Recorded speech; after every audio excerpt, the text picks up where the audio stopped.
రైతు సంక్షేమమే కాంగ్రెస్ ప్రభుత్వ ప్రధాన లక్ష్యమని చొప్పదండ ఎమ్మెల్యే కరీంనగర్ డీసీసీ అధ్యక్షుడు డాక్టర్ మేడిపల్లి సత్యం అన్నారు. ముఖ్యమంత్రి రేవంత్ రెడ్డి నాయకత్వంలో రాష్ట్రంలో ప్రజాపాలన ప్రారంభమైన తరువాత రైతు సంక్షేమానికి ప్రభుత్వం ప్రథమ ప్రాధాన్యం ఇస్తుందని తెలిపారు. ఈ రోజు కరీంనగర్ ప్రజావాణిలో జిల్లా కలెక్టర్ను కలిసి రైతాంగ సమస్యలపై చర్చించిన అనంతరం ఆయన మీడియాతో మాట్లాడారు. గత బీఆర్ఎస్ పాలనలో రైతు వ్యతిరేక వినాదాలతో రైతులు విసిగిపోయారని, ఒక సంచికి 4 కిలోలు అదనంగా తూకం వేసి రైతులను నష్టపరిచిన ఘటనలు అనేకం ఉన్నాయని విమర్శించారు. కానీ కాంగ్రెస్ ప్రభుత్వం అధికారంలోకి వచ్చిన తర్వాత గత 2 సంవత్సరాలుగా రైతులకు ఇబ్బంది కలగకుండా తప్పుతాలు పేరుతో కోతలు లేకుండా ధాన్యం కొనుగోలు చేస్తున్నామని, ఈ విషయం ప్రతి రైతన్నకు తెలుసని పేర్కొన్నారు. అయితే ఈసారి కేంద్ర ప్రభుత్వం తీసుకువచ్చిన జీపీఎస్ విధానం వల్ల ధాన్యం కొనుగోలు కేంద్రాలకు లారీలు సకాలంలో రాకపోవడంతో క్షేత్రస్థాయిలో రైతుల నుంచి ఫిర్యాదులు వస్తున్నాయని చెప్పారు. ఈ నేపథ్యంలో ఎమ్మెల్యేగా, జిల్లా కాంగ్రెస్ అధ్యక్షుడిగా తప్పుతాలతో సంబంధం లేకుండా, కోతలు లేకుండా ధాన్యం కొనుగోలు చేయాలని జిల్లా కలెక్టర్ను కోరినట్లు తెలిపారు. ధాన్యం సేకరణ వేగవంతం చేసేందుకు లారీల సంఖ్య పెంచాలని, ప్రతి మండల స్థాయి కొనుగోలు కేంద్రం వద్ద, రైస్ మిల్లల వద్ద ప్రత్యేక అధికారిని నియమించాలని సూచించారు. ప్రతిరోజు సమీక్షించేందుకు ప్రత్యేక అధికారి డాష్బోర్డ్ ఏర్పాటు చేయాలని, ప్రతి కొనుగోలు కేంద్రం, రైస్ మిల్లు వద్ద సీనియర్ అసిస్టెంట్ స్థాయి అధికారులను నియమించాలని జిల్లా కలెక్టర్కు విజ్ఞప్తి చేసినట్లు మేడిపల్లి సత్యం తెలిపారు.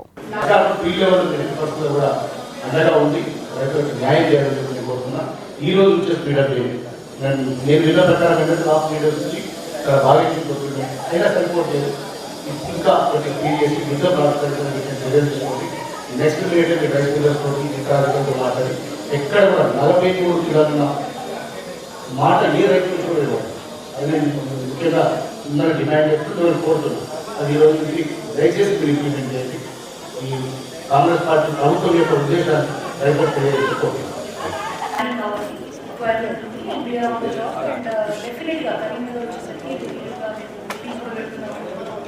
We have another meeting with Dealers Association and Lorry Association.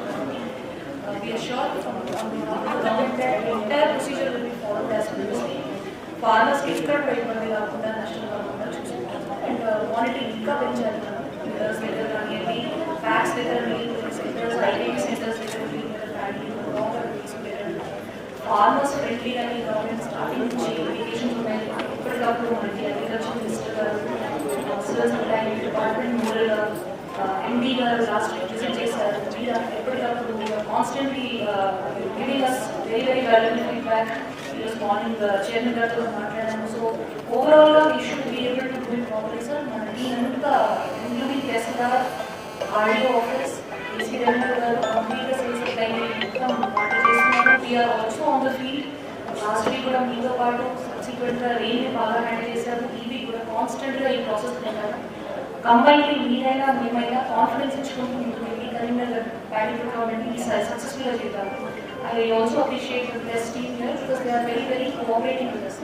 ఎప్పటికప్పుడు ఫీడ్బ్యాక్ కానివ్వండి, ఎప్పటికప్పుడు ఇష్యూస్ కానివ్వండి మన దృష్టికి తీసుకొని రావడంతో వెంటనే యాక్షన్ తీసుకోవచ్చు. And we will definitely take care. Thank you. మీరు చెప్పేది నిజమే. రేవంత్ రెడ్డి గారి నాయకత్వంలో ఈ రాష్ట్రంలో ప్రజాపాలన అధికారంలోకి వచ్చినాక గతంలో బీఆర్ఎస్ పార్టీ చేసినటువంటి రైతు వ్యతిరేక విధానాలతోటి చాలా అప్పుడు విసిగిపోయినరు. ఆ రోజుల్లో ఒక సంచికి 4 కిలోలు అదనంగా తూకి రైతులను నట్టేట ముంచినటువంటి ఎన్నో ఉదాంతాన్ని మనం చూసినాం. కాంగ్రెస్ పార్టీ ప్రభుత్వం అధికారంలోకి వచ్చినాక గత 2 సంవత్సరాల నుంచి రైతన్నకు ఏ ఇబ్బంది పెట్టకుండా, తప్ప తాలుతో సంబంధం లేకుండా, కటింగ్ లేకుండా ధాన్యాన్ని కొనుగోలు చేసినటువంటి సందర్భం ప్రతి రైతన్నకు తెలుసు. దురదృష్టవశాత్తు ఈసారి కేంద్ర ప్రభుత్వం తీసుకొచ్చినటువంటి జీపీఎస్ సిస్టమ్ తోటి ఒక వారం 10 రోజులు ఈ ధాన్యం సేకరణ ఆలస్యమైంది.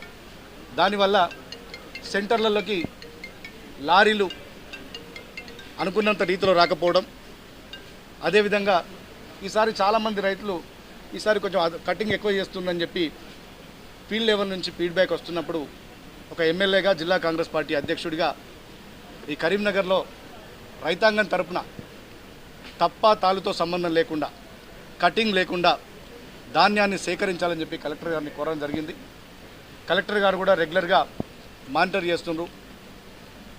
ఈ ధాన్యం సేకరణ గురించి నేనేం కోరినంటే లారీల సంఖ్య పెంచండి, ఈ ధాన్యం సేకరణలో స్పీడప్ చేయండి, అదేవిధంగా ఎలాంటి కటింగ్ కూడా ఉండొద్దని చెప్పిన మండలాన్ని కూడా ఒక స్పెషల్ ఆఫీసర్ని పెట్టి ప్రతి రైస్ మిల్ దగ్గర ఒక ఆఫీసర్ని నియమించి ప్రతి సెంటర్ దగ్గర కూడా ఒక ఆఫీసర్ నియమించి ఎలాంటి కటింగ్ లేకుండా ధాన్యం సేకరణ జరపాలని చెప్పి కలెక్టర్ గారికి వినవించడం జరిగింది. ఇది కాంగ్రెస్ ప్రభుత్వం ఫార్మర్ ఫ్రెండ్లీ గవర్నమెంట్. మేము రైతులకు నిరంతరం వాళ్ళతో ఫ్రెండ్లీగా ఉంటాం. ఈ దాదాపు 2.5 సంవత్సరాలలో 1,60,000 కోట్ల బడ్జెట్ని రైతు సంక్షేమం కోసం ఖర్చు పెట్టినటువంటి సర్కార్ మా రేవంత్ రెడ్డి గారి సర్కార్. రుణమాఫీ కానీ, రైతు భరోసా కానీ, రైతులకు బోనస్ ఇవ్వడం కానీ, ఇన్పుట్ సబ్సిడీ విషయంలో దాదాపు 1,60,000 కోట్ల రూపాయలు ఇప్పటివరకు రైతాంగ సంక్షేమం కోసం ఖర్చు పెట్టినటువంటి సర్కార్ మాది. ఇంకా భవిష్యత్తులో కూడా రైతాంగ సంక్షేమం కోసం ఎక్కడ కూడా, ఈవెన్ మేము అధికార పార్టీ అయినప్పటికీ కూడా రైతులకు ఎక్కడ అన్యాయం జరిగితే మాత్రం సహించేది లేదు. మేము నిరంతరం రైతుల పక్షాన ఉంటాం, రైతుల పక్షాన కొట్లాడతాం. గతంలో ప్రతిపక్షం ఉన్నప్పుడు కూడా రైతులకు అన్యాయం జరిగినప్పుడు నిలదీసినాం. గత 2.5 సంవత్సరాలు ఎక్కడా కూడా ఇబ్బంది లేదు. ఈసారి చిన్న ఇబ్బందులు రాగానే ఇమ్మీడియట్గా కలెక్టర్ దృష్టికి తీసుకొచ్చినాం. మాటికి మాది రైతు సర్కార్, రైతులకు వెన్నంటి ఉంటాం. Thank you. ఒక వారం 10 రోజులు టైం పట్టింది. దానివల్ల కొంత ధాన్యం సేకరణ ఆలస్యమైన మాట వాస్తవం. ఆ ఆలస్యాన్ని ఇప్పుడు మళ్ళీ మేము కంపెన్సేట్ చేయడానికి అదనంగా లారీలు తీసుకొచ్చి ఎక్కడైతే రైస్ మిల్లర్స్ ఇబ్బంది పెడుతున్నారో, ఎక్కడైతే సెంటర్లలో ఇబ్బంది పెడుతున్నారో అన్ని సమస్యలను కూడా కూలంకషంగా కలెక్టర్ గారి దృష్టికి తీసుకొచ్చాం. కలెక్టర్ గారు కూడా ప్రతి మిల్లర్ని, ప్రతి సెంటర్ని కూడా మానిటర్ చేస్తా అని చెప్పిండ్రు. ఏ రైతు కూడా అన్యాయం జరగకుండా చూద్దామని చెప్పిండ్రు. మేము కూడా కోరింది అదే, ఎక్కడ కూడా రైతు ఇబ్బంది పడద్దు. ఎందుకంటే చాలా ఈ జిల్లా నుంచి అనేక కాంప్లైంట్స్ వస్తున్నాయి. మీ విధంగా మీడియా మిత్రులు చెప్తున్నారు, రైతులు చెప్తున్నారు. అన్ని కాంప్లైంట్స్ తీసుకొని వాళ్ళ ప్రజావాణిలో కలెక్టర్ గారి దృష్టికి తీసుకెళ్ళాం. దాదాపు రేపటి నుంచి ఏ సమస్య లేకుండా ఈ ధాన్యం సేకరణ జరుగుతుందని మేము ఆశిస్తున్నాం. అధికార పార్టీకి సంబంధించిన ఎమ్మెల్యేగా మీరే కంప్లైంట్ చేశారు ప్రజావాణిలో, అంటే మీకు అనుమానాలున్నాయా, కటింగ్ చేస్తున్నారని చెప్పి అధికార పార్టీ అయినా మేము ప్రతిపక్ష పార్టీలో ఉన్నాయి. మేము నిరంతరం ప్రజల పక్షాన ఉంటాం, రైతుల పక్షాన ఉంటాం. రైతులకు ఏ చిన్న ఇబ్బంది జరిగినా వారి సంక్షేమం కోసం ఇవాళ అధికార పార్టీలో ఉన్నప్పటికీ కూడా ఇలా కలెక్టర్ గారి దృష్టికి మేము తీసుకొచ్చినాం. అంటే మా చిత్తశుద్ధి అట్లాంటిది. మేము ఎందుకంటే నిరంతరం మేము రైతుల పక్షాన ఉంటాం కాబట్టి. Thank you. 43 అని చెప్తున్నాం. ఆ 43 ఎట్టి పరిస్థితుల్లో కూడా అలో చేయొద్దు. We should not tolerate that. ఎట్టి పరిస్థితుల్లో కూడా రైతన్నలు కనుక క్లీన్ చేసి ఉంటే ఒక బ్యాగ్ వెయిట్ తోటే పోవాలి, లేకుంటే ఒక 1/2 కేజీ 1 కేజీ మాత్రమే అలో చేయాలి తప్ప 43 కేజీలు ఎట్టి పరిస్థితుల్లో కూడా అలో చేసేది లేదు. అవసరమైతే ఎక్కడన్నా ఏ రైస్ మిల్లర్ అని ఇబ్బంది పెడితే ఆ రైస్ మిల్లర్కి నేను స్వయంగా కూడా వచ్చి అక్కడనే అవసరం అవుతుంది ధర్నా కూడా ఇస్తాను. వ్యవసాయ మార్కెట్ ముందు 43 కిలోలు అయితే తీసుకుంటామని మిల్లర్స్ రైతులు ధర్నా నిర్వహించారు. ఇప్పుడు కూడా ఆ విధంగానే తూకం జరుగుతుంది వ్యవసాయ మార్కెట్. అది 43 కిలోలు ఎట్టి పరిస్థితుల్లో అలో చేసేది లేదని చెప్పి కలెక్టర్ దృష్టికి తీసుకుపోయినా, ఒకవేళ ఇన్ని మాటలు చెప్పినా కూడా కలెక్టర్ క్షేత్రస్థాయిలో తిరుగుతున్నారు. ఎక్కడ ఇంకెక్కడ 1-2 రైస్ మిల్లో తిరిగితే కూడా అవసరమైతే నేనే స్వయంగా పోయి మా రైతు సోదరులతో ధర్నా చేయడం కూడా సిద్ధంగా ఉన్నా. రైస్ మిల్లర్లు కొంత ఇబ్బంది పెడుతున్నారు. రైస్ మిల్లర్లు ఇబ్బంది పెడుతున్నారు. ఇలా నిజంగా క్షేత్రస్థాయిలో అధికారులు బాగా పనిచేసినప్పటికీ, ప్రభుత్వం బాగా పనిచేసినప్పటికీ కూడా రైస్ మిల్లర్లు కొంతమంది ఇబ్బంది పెడుతున్నారు. ఆ ఇబ్బంది పడ్డ ఎవరైతే ఇబ్బంది పెడుతున్నారో వాటిని అవసరమైతే స్వయంగా కూడా మేము వాటి దగ్గరికి వెళ్ళి ధర్నా చేయడం కూడా వెనకాడం. సెంటర్లో చూస్తే అక్కడ 43 అని వాళ్ళ రైతులు తీసుకుంటున్నారు. ఆ చీట్లో చూస్తే మాత్రం 41 అంటే అఫీషియల్ ఇప్పటిదాకా చెప్పింది అదే. అందుకే ఎట్టి పరిస్థితుల్లో 43 అలో చేయొద్దు అని చెప్తున్నా. ఎక్కడైనా ఇప్పటికి కూడా ఇప్పుడు మళ్ళీ నెక్స్ట్ 1 అవర్లో రైస్ మిల్లర్స్ తోటి మీటింగ్ పెడతామని చెప్పి కలెక్టర్ గారు చెప్పిండ్రు. దాని తర్వాత కూడా మారకుంటే మళ్ళీ భవిష్యత్ కార్యాచరణ ఏం చేయాలో చెప్తాం. చెప్పిన ఒక లైసెన్స్ ఆఫీసర్ని పెట్టమని చెప్పిన దీన్ని మానిటర్ చేయడానికి ఎవ్రీడే ఒక డాష్ బోర్డ్ ఏర్పాటు చేయాలి. మార్నింగ్ నుంచి ఈవినింగ్ వరకు మానిటర్ చేయడానికి ఒక స్పెషల్ ఆఫీసర్ని నియమించాలి. మండల్ లెవెల్లో కూడా స్పెషల్ ఆఫీసర్ని పెట్టాలి. ప్రతి సెంటర్ దగ్గర, ప్రతి రైస్ మిల్ దగ్గర కూడా ఒక సీనియర్ అసిస్టెంట్ ఎబో ఆఫీసర్ని అక్కడ పెడితే రైతులకు సమస్యలు ఉండవని కూడా నేను చెప్పాను.